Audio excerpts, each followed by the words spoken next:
3 நாள் டயட் கரெக்ட்டா ஃபாலோ பண்ணிட்டோமே. 4வது நாள் கரெக்ட்டா டயட் ஃபாலோ பண்ணிருவோம்னு நெனச்சுட்டு இருந்தேன். எப்படியோ கடவுளுக்கு கேட்டிருக்கும்னு நெனைக்கேன்.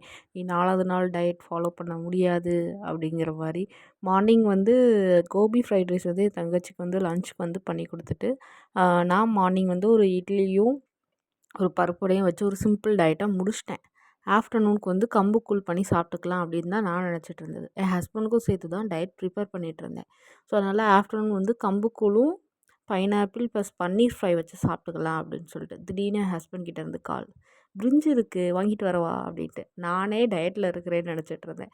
அது என்னோட டயட்டோட கிரேவிங்ஸையும் சேர்த்து அவங்க தூண்டி விட்டுட்டாங்க. உடனே என்னாச்சு, ஆஃப்டர்நூன் டயட்டு நாசமா போச்சு. அந்த மாரி தான் போயிட்டு இருந்துச்சு. அப்புறம் என்ன பண்ண முடியும்? சரி வாங்கிட்டு வாங்கன்னு சொல்லிட்டு 2 பேரும் சேர்ந்து கம்பையும் இதையும் சாப்பிட்டுட்டு, பிரிஞ்சியும் சேர்த்து சாப்பிட்டு மத்தியானோட டயட்ட க்ளோஸ் பண்ணி விட்டுட்டோம். சரி ஓகே, ஈவினிங் வந்து டயட்க்கு வந்து நட்ஸ் இதெல்லாம் போட்டு வச்சிருந்தேன். ஸோ, அதையாவது ஒழுங்கா குடிப்போம்ன்னு சொல்லிட்டு, சரி ஏதாச்சும் ஒரு மீல் வந்து சீட் டே நடக்க தான் செய்யும். அதெல்லாம் மைண்டில எடுத்துக்கிட கூடாதுன்னு சொல்லிட்டு, அத குடிச்சிட்டு நைட்டு தோசையோட முடிச்சுட்டேன்.